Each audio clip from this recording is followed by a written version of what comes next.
pesquisa Meio Ideia desse mês de fevereiro, ela trouxe dados que muito político tradicional pode estar querendo fingir que não está vendo, sabe? O fato é que a distância entre Lula e Flávio Bolsonaro encurtou para 5 ou 6 pontos. E enquanto o filho do ex-presidente Bolsonaro cresce acima da margem de erro, a rejeição a Lula está estagnada. Pois é, vamos deixar então esse baralho, esse tabuleiro eleitoral de 2026 assentar, porque enquanto isso eu preciso cumprimentar o meu colega aqui de papo, Pedro Doria. Tudo bem, Pedro? Foi boa o verão, as férias, você ficou o quê, 6 meses fora? Que exagero, Pedro. Luísa me maltratou, Yasmin. Pois é, eu fiquei sabendo, acompanhei. Foi difícil. Ah, eu imagino. Foi. A Luísa é super Ela é profissional muito e dura. ela é dura. A Luísa é séria, assim. Nos bastidores ela dá mais risada, mas... Mas ligou a câmera, é um horror. Meu Deus do céu, não consigo nem Muito imaginar. difícil. Mas, Quase tão ruim quanto você. Quase tão cruel quanto você. Ô Pedro, eu acho que eu deveria pensar... Diga.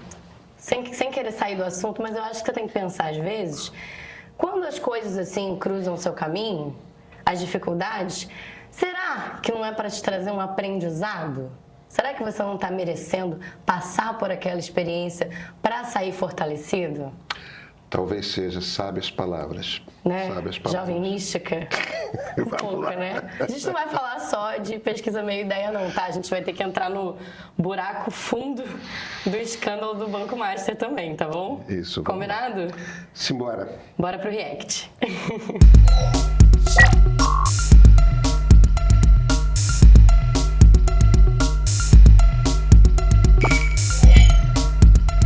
Pedro, começando pela pesquisa Meia Ideia, vamos lá. O @Freuli falou o seguinte: Flávio Bolsonaro não tem absolutamente nada na sua história além do sobrenome. Quando uma figura inexpressiva e imbecil como ele se torna um candidato viável à presidência da República, apenas por causa do sobrenome, você entende que a direita brasileira não está no jogo da política, está num culto. E sim, Lula também tem seu culto do lado da esquerda, mas vamos todos concordar que Lula é um político expressivo e significativo mundialmente, mesmo que você não goste dele. Considerações?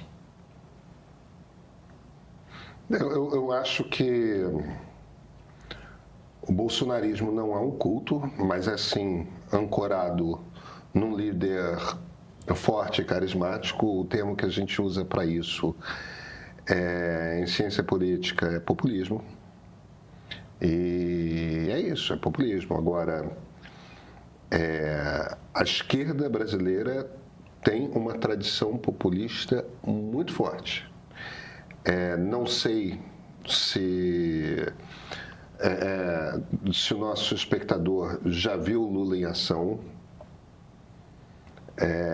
O poder de transferência de voto do Lula é imenso.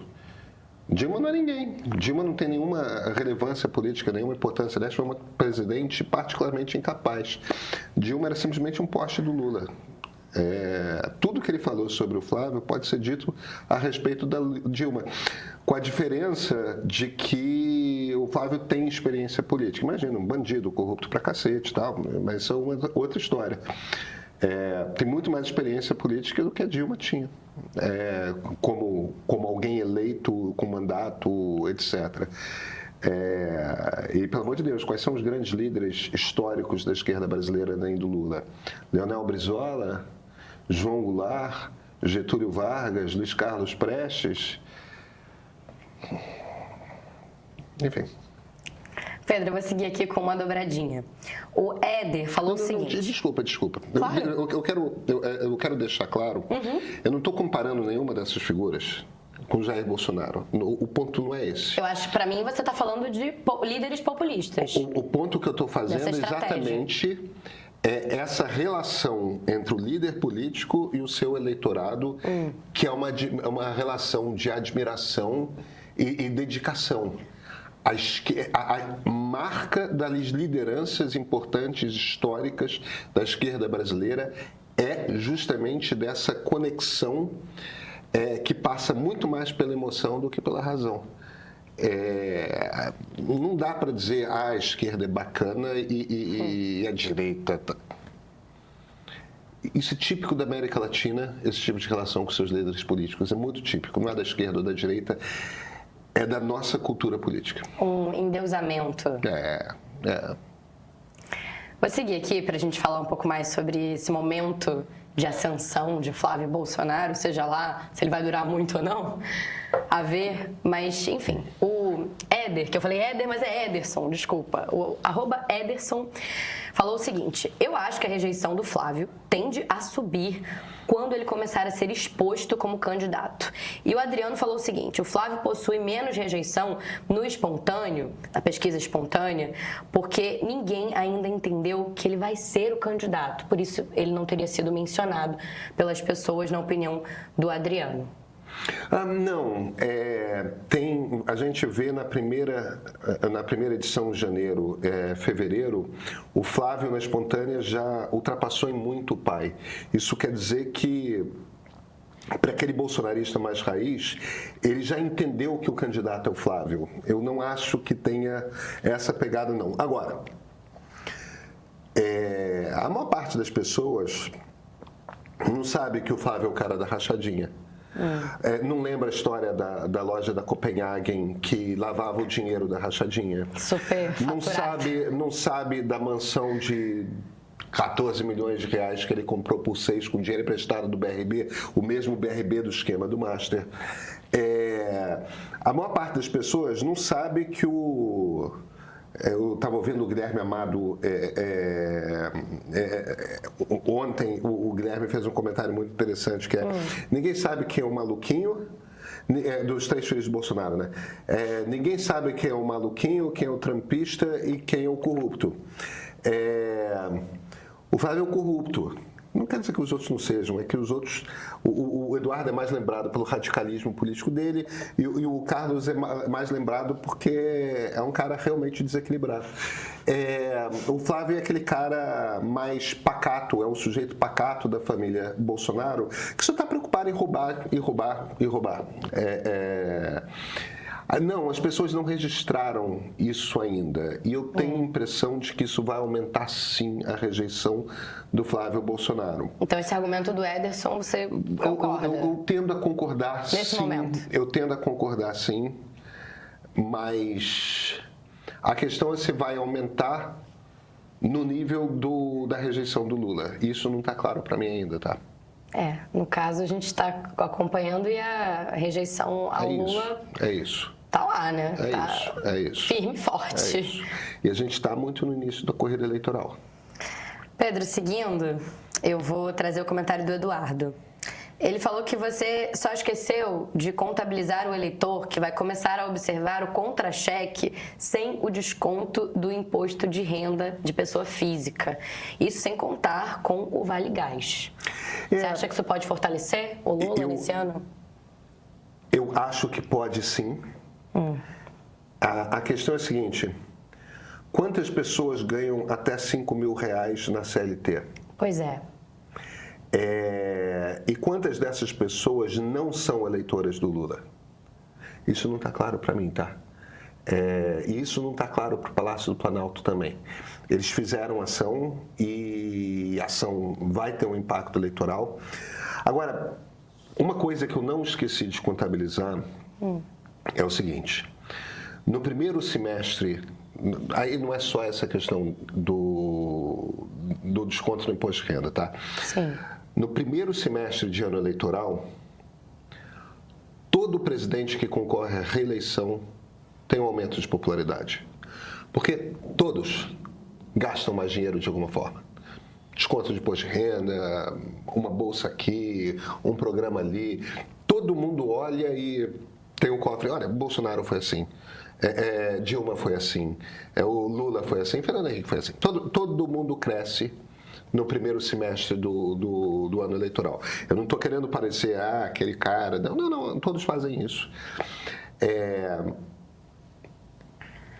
A gente nunca viu um presidente impopular como Lula vencer a eleição.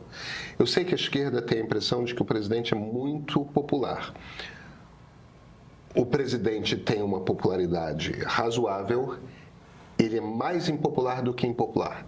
Ele é mais impopular do que popular. Isso que eu ia te perguntar. Ele tem uma rejeição mais alta do que a aprovação do governo. Isso é um problema. Isso deve se equilibrar. A gente sabe que um presidente mais impopular do que o Lula não conseguiu se eleger presidente da República. O Bolsonaro era mais impopular do que o Lula é hoje. O que a gente não sabe é o seguinte: nunca um presidente tão impopular quanto o Lula é hoje chegou a disputar a presidência e ganhou. O que é o ponto que eu estou fazendo aqui? Todos os presidentes que disputaram reeleição até hoje estavam num ponto de popularidade consideravelmente maior do que o Lula está hoje. A Dilma era mais popular do que o Lula é hoje. O próprio Lula era mais popular do que o Lula é hoje. O Fernando Henrique era mais popular do que o Lula era hoje. Só para a gente ficar na mesma página, quando você diz mais popular, é assim, popularidade tem medida... segurança para chegar no segundo turno com folga. Não. Ganhar a eleição. Estou falando de ganhar a eleição. Lula está no segundo turno. Lula está no segundo turno. Ninguém tem dúvida disso. A questão aqui é uma de popularidade. Todos os presidentes que chegaram e se reelegeram eram mais populares do que o Lula é hoje. Só temos no registro histórico um presidente que concorreu à reeleição e não ganhou, que é o Bolsonaro. Ele era menos impopular, ele era mais impopular do que o Lula é hoje. Então o Lula está num lugar que é um lugar que é desconhecido para a gente. A gente nunca viu um presidente com popularidade baixa vencer a reeleição, mas pode ser que aconteça. Até porque depende da rejeição do outro também, que tem uma incógnita aí no jogo, né? Pois é. Pedro, deixa eu só voltar rapidamente para esse argumento do Eduardo, que eu acredito que seja uma pessoa que seja de esquerda, falando sobre essa questão do desconto do imposto de renda. Eu queria que você aprofundasse um pouco mais o porquê que você acha que isso pode não ser exatamente tão relevante, porque o eleitor que ganha até 5 mil talvez estaria mais próximo de alguém que apoiasse o empreendedorismo mais fortemente? Não, a questão é a seguinte... Queria que você trouxesse o argumento assim, mais por trás. A questão é a seguinte... Onde está esse mundo, esse universo do eleitor que ganha até 5 mil reais e que poderia ter esse dinheiro descontado em imposto de renda? Ou seja, está na CLT. E, portanto, tem desconto em folha, né? Porque o informal, ele já não declara.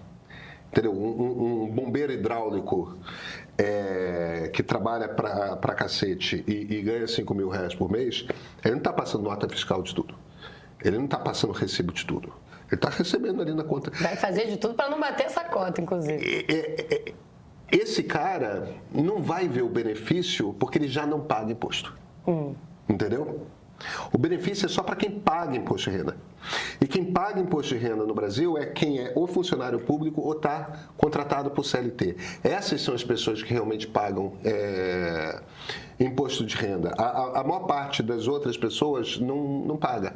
Entendeu? Porque se você é PJ, você paga em geral como pessoa jurídica e o dinheiro que vem para você já vem em grande parte limpo. A partir de 30 mil outra coisa, mas enfim, aí é já outra categoria de gente, né? De cidadão.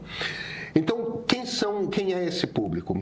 Esse público no Nordeste, ele já é eleitor do Lula. Sim, está muito fresco na memória tudo que o Nordeste recebeu benefício popular. Ele já tende a ser eleitor do Lula. Eleitor público de baixa renda ou de média renda aqui no Brasil, né? Hoje, 5 mil reais. Esse cara já tende a ser eleitor do Lula. O eleitor que é funcionário público e que ganha 5 mil reais, ele já tende a ser eleitor do Lula. Então a gente está falando de um conjunto de pessoas que moram nas periferias urbanas e têm um emprego CLT que paga 5 mil reais por mês.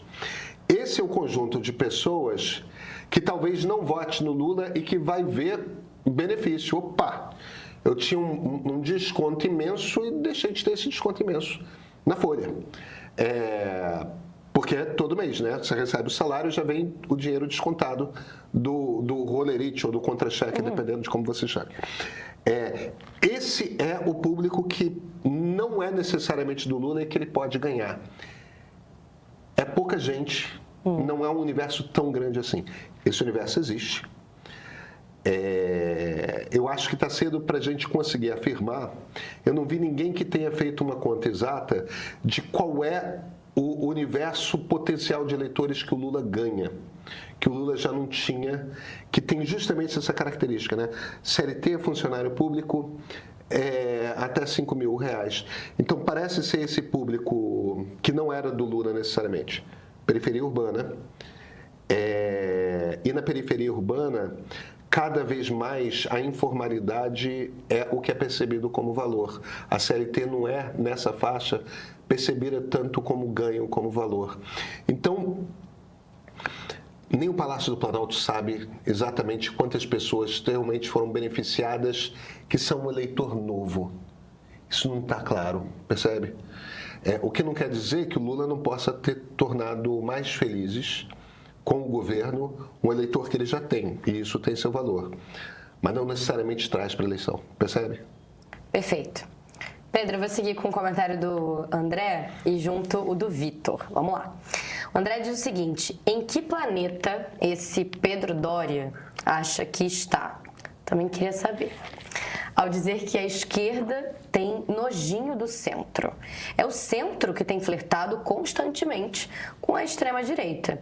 E o Vitor arremata dizendo o seguinte: se a pessoa se diz de centro e resolve votar no Flávio Bolsonaro por causa dessas declarações do Lula, essa pessoa não é de centro. E aí a máxima dos militantes de esquerda acaba sendo confirmada: o fascismo é o botão de emergência do liberalismo. Entreguei para você. Ele simplesmente confirmou do início ao fim exatamente o que eu falei. Tem um pedaço imenso da esquerda que olha para uma pessoa de centro e não sabe a diferença, não consegue enxergar a diferença entre ela e a direita. E é justamente porque existe esse ponto cego que eles saem pisando nas questões que são centrais para alguém de centro. Como se... no fim das contas, o que ele está dizendo é o seguinte: você tem a obrigação moral de votar em mim, porque o outro lado é aquilo. Então, eu vou fazer o que eu quiser. Eu estou de olho, tá? Vamos ver como você se comporta. É exatamente o comentário. Pedro, quando você diz isso, me veio o seguinte questionamento. Não tem, assim, eu vou fazer uma analogia que não vai ter nada a ver com o assunto em si, mas só para... Enfim, quando a gente estava discutindo alguns pontos de partida React atrás, alguns bons pontos de partida React atrás, quando a gente estava falando sobre a questão em Gaza, a gente viu muito comentário que confundia o que era a vontade, o desejo, as crenças do povo judeu e quem era Netanyahu. Então, enfim, toda aquela questão genocida, enfim, todos os horrores da guerra perpetrados por ele. São coisas diferentes. Por que eu estou falando isso? Quando a gente pensa no centrão, eu fico me perguntando se o brasileiro não fica confuso quando ele olha para um centro político que flutua tanto ao sabor de vontades próprias, muitas vezes, e sem muito um destino muito certo, sem ter uma ideologia muito definida, muito bem desenhada. E aí, quando olha para o eleitor de centro ou liberal, acha que essa é uma turma também do joga para lá, joga para cá, tanto faz, vão ao sabor do vento e não tem nada muito definido, não são confiáveis, portanto. Vamos lá. Eu acho que para muita gente... Tem algumas questões aí, Yasmin. Sim, eu acho que para muita gente nada é muito claro, entendeu? Agora, não é só a respeito do centro, tá? Uma vez eu numa dessas passeatas, quando a gente vai acompanhar uma passeata para entender o que está acontecendo, Nós jornalistas costumamos tentar conversar com as pessoas. Vem cá, o que é? Por que você está aqui? O que te faz? Eu lembro de uma vez que Bota uma roupa neutra. Bem, a camisa vermelha e camisa verde e amarela não dá, né? Porque aí você... Não dá. Aí fica difícil. Aí não tem pesquisa espontânea. Não tem, entendeu? Eu boto lá minha camisa preta... Padrão, a turma da Mônica. Exatamente. O armário da Mônica. Exatamente. Mas bom, continua. Uma vez eu perguntei para uma pessoa, como é que você se considera, de direita ou de esquerda?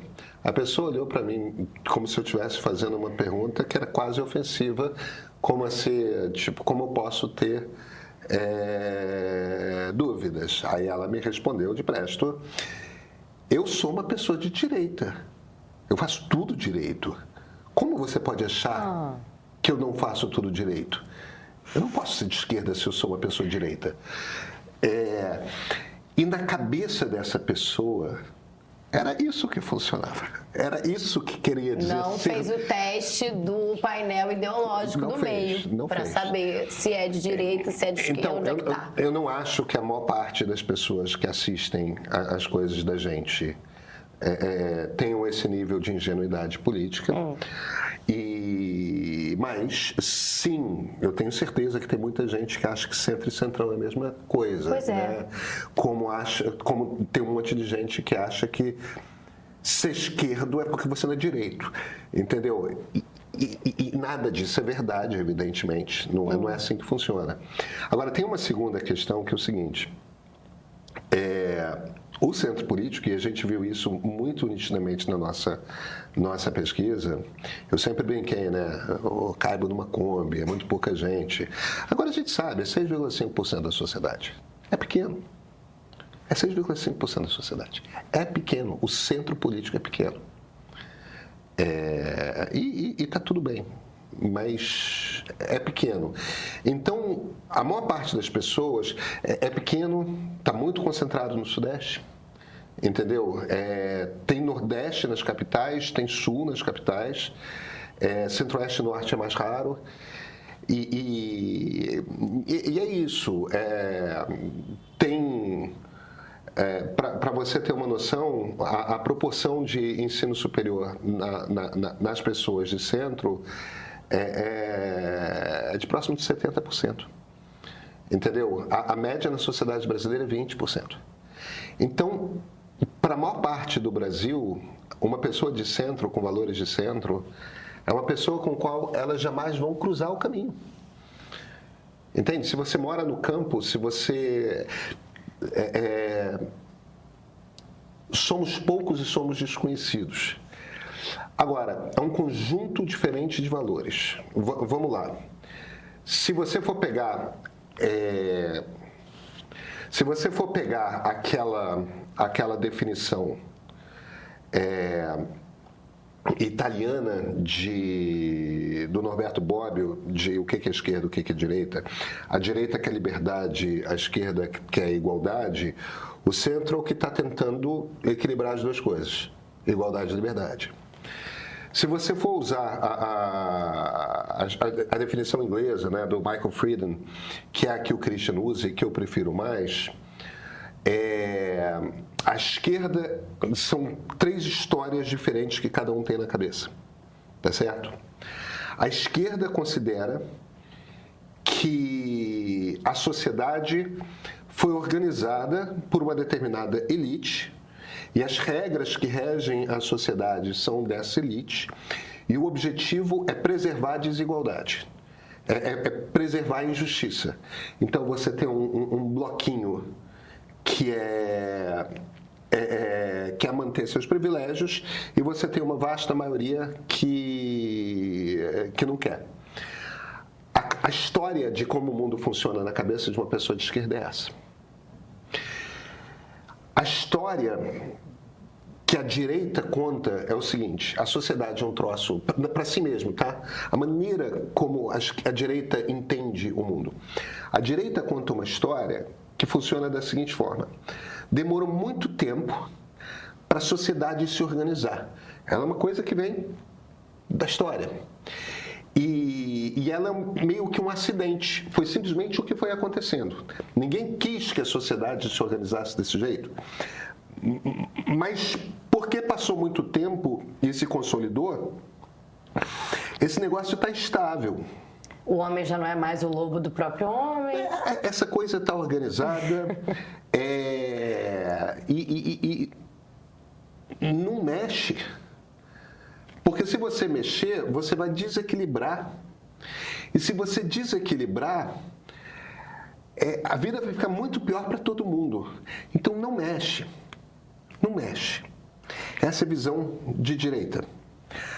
A visão de centro é uma coisa que não é nem isso, nem aquilo. A visão de centro é o seguinte: tem injustiça. E as pessoas discordam. E as pessoas vão continuar discordando. Então, uma das dificuldades que a gente tem é concordar a respeito de qual é a injustiça maior e qual é a injustiça menor. E a segunda dificuldade que a gente tem é, tendo chegado a um acordo, todo mundo, a respeito de qual é a injustiça maior, como que a gente resolve? E isso é a cabeça de centro. Então, a cabeça de centro é meio tecnocrática, é uma coisa assim do tipo, eu entendi que é o caos, que cada um tem uma opinião. Eu entendi que isso é um problema, e que é uma dificuldade, mas a alternativa é ter um ditador. Então, isso a gente não quer, né? Concordamos que não queremos? Turma de esquerda, turma de direita, concordamos que a gente não quer um ditador? Então, já que a gente concorda com isso e a gente discorda de quase todo o resto, vamos organizar aqui a coisa minimamente para a gente ter, vamos fazer um parlamento, vamos fazer um judiciário, vamos fazer, a cabeça de centro, essa cabeça institucional, vamos combinar as regras e vamos seguir as regras, porque é a maneira da gente gerir o caos da discordância. E para uma pessoa de centro, a discordância é natural. É uma cabeça muito tecnocrática que tem um determinado tipo de organização muito particular. E que parte do princípio de que não vai ficar perfeito nunca. Não vai. A gente tem que ir diminuindo aos poucos a injustiça e ir gerenciando essa grande discordância que existe entre o grupo grande de um lado e o grupo grande do outro, e a gente está aqui esmagado, tentando no meio,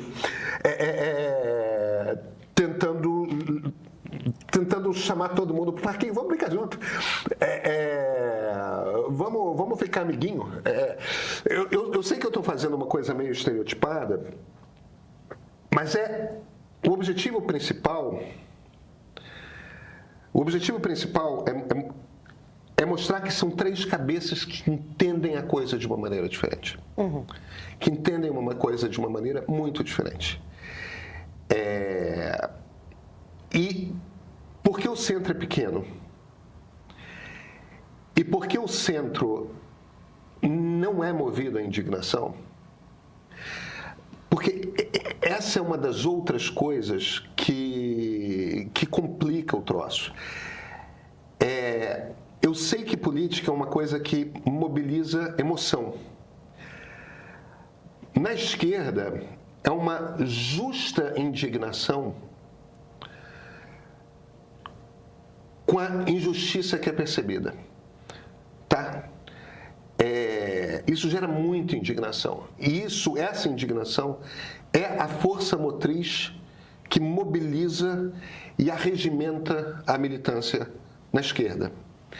Na direita, talvez o termo não seja indignação, mas é o pavor da desorganização. É o pavor do caos. Aqueles loucos querem sair mudando tudo. Será que eles não percebem como que eles vão desorganizar a vida de todo mundo? E aí, esse pavor que mobiliza a direita, ele também é uma força para você juntar a militância. São emoções diferentes. De um lado você tem a indignação, que é o que mobiliza a esquerda. De outro você tem o pavor, que é o que mobiliza a direita. E não existe uma emoção que mobilize o centro. O que mobiliza o centro é calma, gente. Calma. Vamos sentar, vamos conversar. Olha, amiguinho aqui não vai te destruir, não. Calma. A gente pode ir com mais calma. Ou então, ei, calma. Veja, é que fome também não dá, né? Fome não dá. Então vamos tentar só ver como é que resolve. São três bichos muito diferentes. E como esses dois, primeiro são em maior número, esquerda e direita, e depois são movidos por uma força vital de sobrevivência, ambos sentem estar lutando pela sobrevivência. Eles olham para a gente no centro como cínicos. A direita e a esquerda. E sentem que talvez haja uma falta de urgência. Uma falta de urgência. Na resolução dos problemas. Eu acho que sim, uma falta de urgência, mas eu acho que é principalmente um cinismo. Entendeu? Do tipo, você não está percebendo o caos? Você não está percebendo os problemas urgentes? Você não está, tipo, você é cínico? Essa falta de emoção percebida, que é uma falta de emoção real, tá? Ela é vista com... E aí tem uma outra coisa. Como você está procurando um inimigo, é esquisito alguém que não está engajado no mesmo nível emocional que você. Porque o sujeito de esquerda olha para o sujeito de direita, a emoção aqui pode ser indignação, a emoção aqui pode ser medo, mas você vê que os dois estão com sangue nos olhos. Não, vamos conversar isso aqui agora. Entende? E a mesma coisa do lado da direita. Ele vê que perigosíssimo esse tipo de gente que está querendo mexer com tudo ao mesmo tempo. Calma. Não é assim, você vai destruir a nossa vida, você vai destruir a nossa sociedade. É uma sensação de destruição iminente, de tragédia iminente que essa pessoa diz. É muito fácil você reconhecer no outro uma ameaça. Certo. A esquerda olha para a direita como uma ameaça existencial. A direita olha para a esquerda como uma ameaça existencial. E aí vem essa coisa meio blasé no centro, entendeu? Amorfa, bege, entendeu? É do tipo, pô, os caras de amarelão ali, os caras de vermelhão ali, e os sujeitos de bege. Entendeu? Por isso que eu tô falando, é muito possível existir na cabeça da pessoa essa conclusão fácil claro, de olhar para um centrão mobilizado por favorecimentos, muitas vezes, de tudo que a gente vê. É a percepção do centro das como manchetes cinismo. Eu sei. Comparar, fazer essa comparação. É a percepção de que o centro é cínico. O centro não é cínico, o centro é metódico. O centro é hiperconsciente de que a discordância está dada e ela não vai embora, não vai acabar. A gente não vai chegar numa utopia. Não existe o mundo perfeito ali na frente. Essa é a consciência que carrega o centro. De certa forma, um conformismo, tá? Mas, ao mesmo tempo, dentro de um conformismo, é uma crença real de que dá para melhorar. Dá para ser uma sociedade muito melhor. E como uma coisa muito baseada em história, em expectativa de um futuro melhor, a gente olha para outras democracias, centristas tendem a olhar muito para o exemplo de outros países e querer seguir o exemplo de outros países. A gente sempre acha que a gente tem muito a aprender com o mundo lá fora. Por isso que os nacionalistas, tanto a direita quanto a esquerda, olham para os centristas e ficam falando: esse é um entreguista, entendeu? A gente quer mesmo seguir exemplos de fora. A gente quer. A gente acha importante. A gente acha importante também analisar muito para ver o que dá para empregar, o que não dá. Que experiências são boas, que experiências não são. Então a gente acredita que dá para construir sociedades melhores. Europeus, norte-americanos, e aí não falo só dos Estados Unidos, eu falo principalmente até dos canadenses, muitos países construíram sociedades melhores do que a nossa. A gente tem a coisa para aprender. Mas existe uma dificuldade muito grande de direita e esquerda olharem para o centro e perceberem no centro porque o que a gente traz para o jogo embora seja uma crença de que você organizando o jogo, aceitando a pluralidade de opiniões como dada, existe também a percepção de que a gente é uma coisa amorfa na qual qualquer coisa cola. E como a gente não está com você, então a gente deve estar com ele. Toda direita tem certeza de que o centro, na verdade, é a esquerda. Toda esquerda tem certeza de que o centro, na verdade, é a direita. O que o nosso espectador está dizendo é que para com isso. Você sabe que o centro não existe, é só uma desculpa para você fingir que você não é fascista. Se fosse um cara de direita partindo do mesmo lugar, do mesmo ânimo, ele estaria dizendo, para com isso. Você sabe que esse negócio de centro não existe, na verdade é só uma desculpa para você fingir que não é comunista. Tá ótimo. Na verdade, tá todo mundo precisando fazer o teste de perfil ideológico. Eu quero fazer uma segunda vez esse teste. Faça. Não gostou do seu primeiro resultado? Não, eu gostei, mas eu fiquei muito curiosa porque... Ai, gente, um pequeno spoiler do teste. Eu não vou falar o meu resultado. Vou guardar o resultado. Eu dei liberal democrata, que surpresa. Nossa, chocando um total de 0 pessoas. Não, mas, gente, sério, tá muito bacana mesmo. Procurem canalmeio.com.br/perfil. Acho que é perfil ou é painel? Já esqueci. Painel ideológico. Painel-ideológico sem acento. E façam o teste. Poucas perguntas, você vai ficar surpreso. Eu tenho amigos que ficaram surpresos com o resultado. É um bando de gente que acha que é de esquerda e na verdade é conservador societário. E eu sei exatamente o que você tirou. Eu tenho certeza que eu sei o que você tirou. Sabe nada. Sei. Não vou responder também. Não adianta você ficar me cercando. Assim que desligar a câmera, eu vou falar e você vai dizer acertou. Olha só, não foge do assunto não, que a gente precisa terminar esse programa, mas antes eu preciso fazer pelo menos 2 perguntas sobre esse imbróglio do Banco Master. Tá bom. Essa lojinha que foi fechada e que a gente espera que não apareçam outras lojinhas como essa.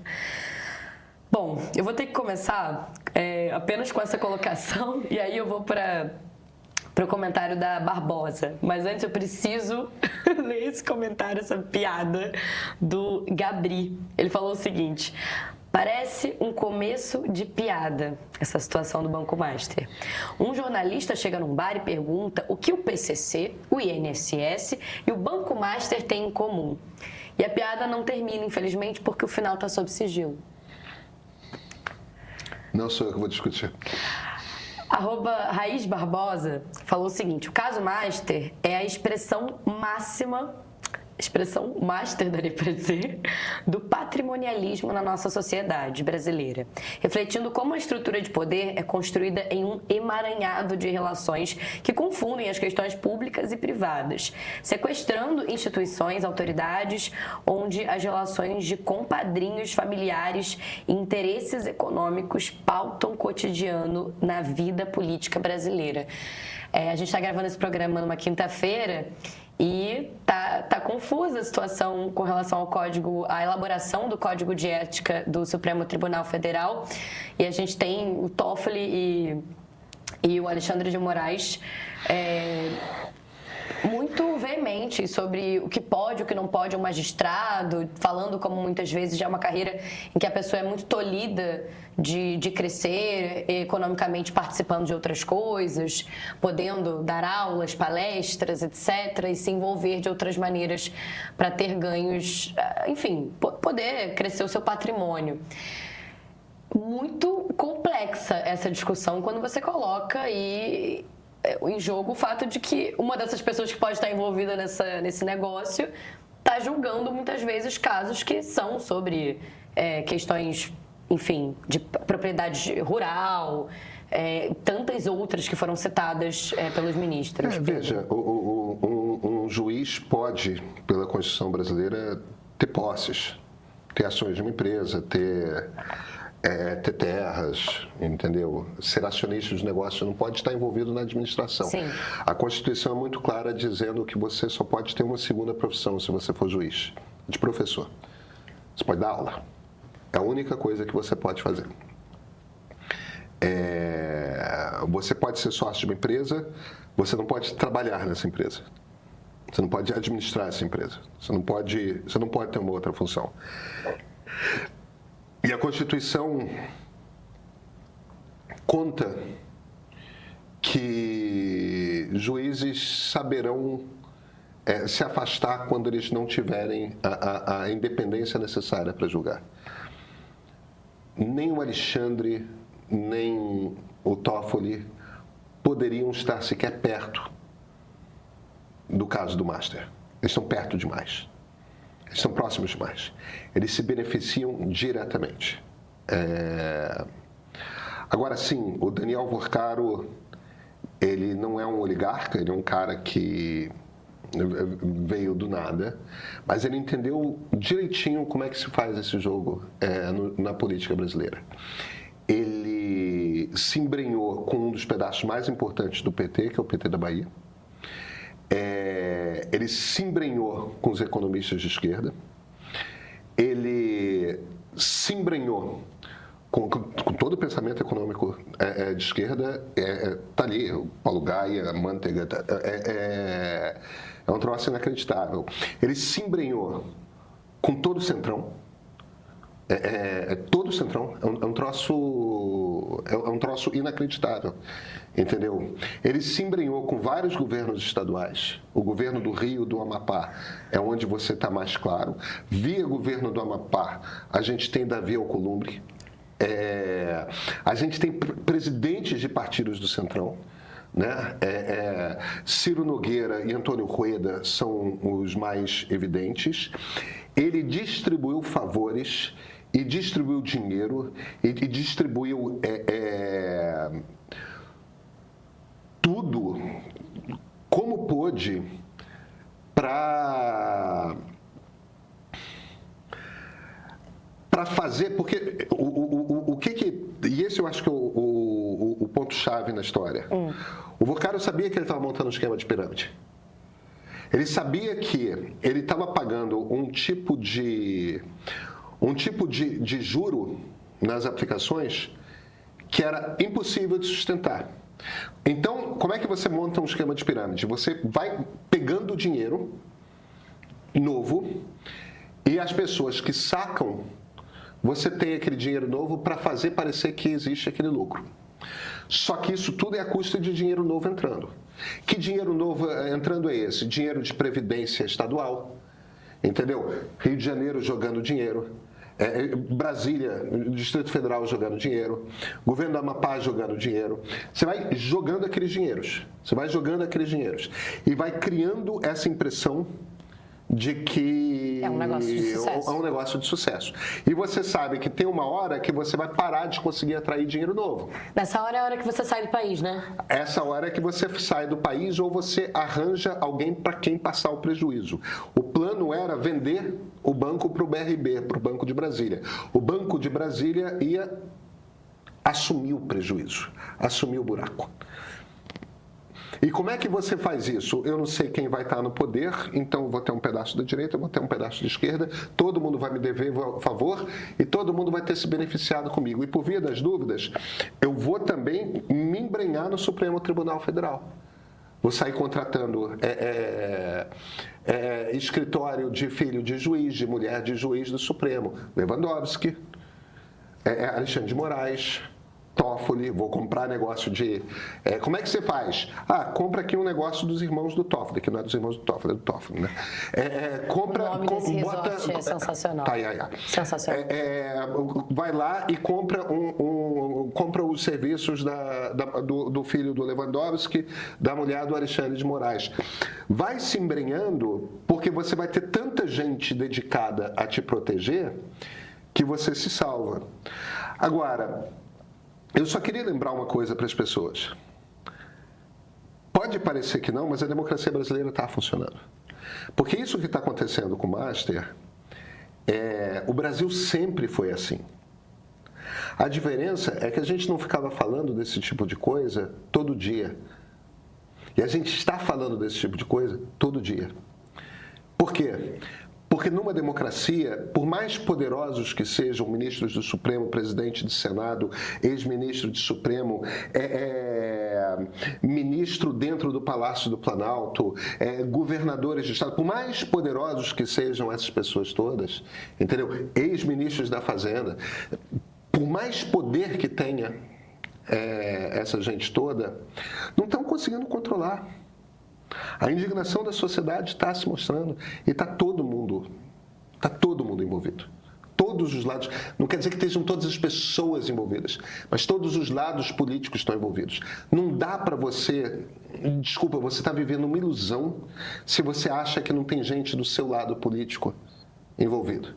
Tem gente de todos os lados políticos envolvidos, porque o Daniel Vorcaro foi muito inteligente, habilidoso, em embrenhar todos os lados políticos.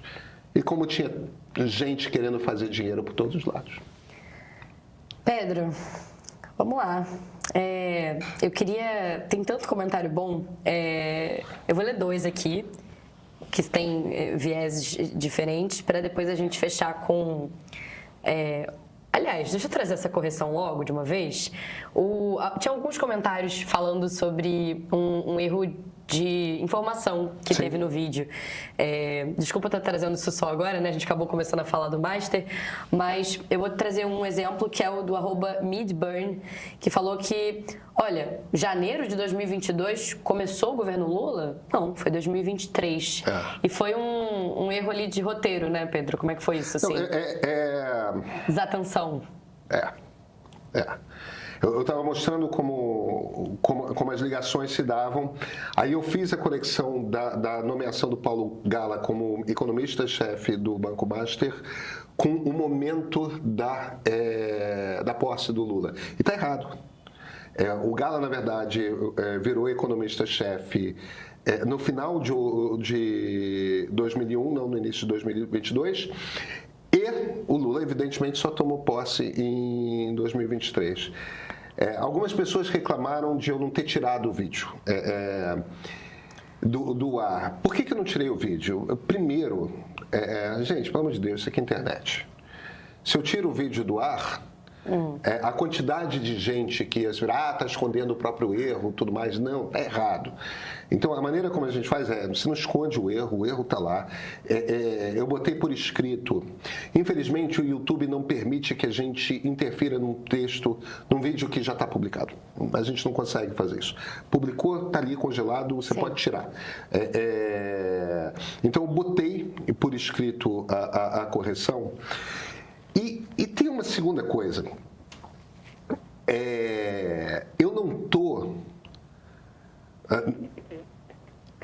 Eu não digo que o Paulo Gala teve qualquer tipo de influência em qualquer lugar.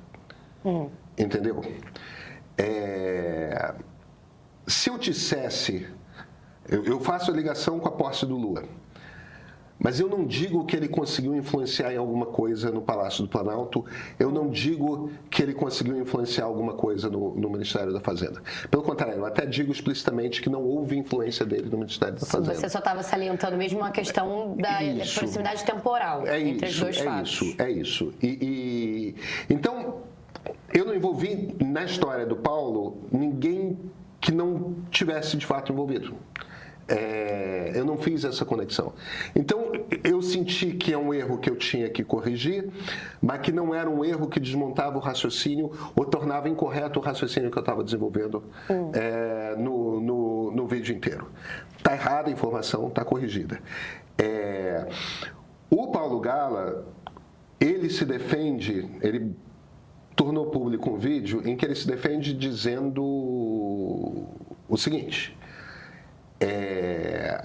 eu não tinha como saber o que estava acontecendo dentro do banco. Eu não tinha como saber que o jogo no banco era desonesto, eu era só um economista-chefe. O papel de um economista-chefe é entender o mercado. Todo mundo no mercado de capitais sabia que o Master era um problema. Tanto o Pactual quanto a XP, que permitiram incluir nas suas carteiras para que seus clientes fizessem investimentos no Master, delimitaram que o investimento não poderia passar de 250 mil, que é aquele dinheiro Sim. que você tem de volta pelo fundo garantidor. Sim. O Itaú e o Bradesco não permitiram entrar fundo no Master nas suas carteiras. Todo mundo que mexe com dinheiro sabia... Profissionalmente, com mercado, com investimento, todo mundo sabia que o Master era uma baita de uma picaretagem. A única pessoa que não sabia era o economista-chefe do Banco Master, cujo trabalho entendeu o que se passa no mercado. Aí, cara, entendeu? Você está sendo muito rígido com ele. Tá bom. Veja, eu quero deixar muito claro. Ele diz que não sabia de nada. A única coisa que eu posso concluir, partindo-se do princípio de que o que ele está falando é verdade, é que ele é possivelmente o economista-chefe mais incompetente e desinformado do mercado brasileiro. Tá aí. Pedro, eu vou ler só mais um. O último, Beca, eu juro que é o último. Gente, a gente precisa encerrar esse programa, tá com 300 horas já. Vamos lá. Eu vou trazer só esse comentário que eu acho que corrobora muito do que você trouxe com relação a essa teia que você explicou, que o Vorcaro de maneira muito astuta, arquitetou, como uma viúva negra, muito habilidosa.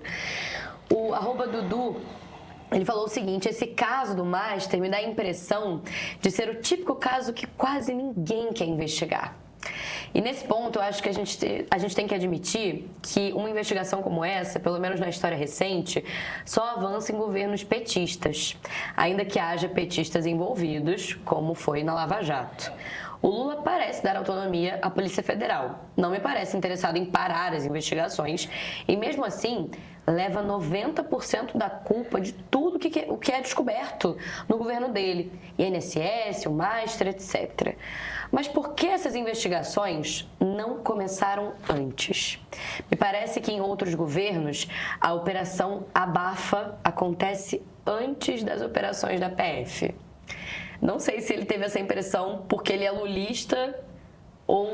Olha, fiquei com essa dúvida. Vamos lá. Esse é um trabalho mais do Banco Central do que do Executivo Federal.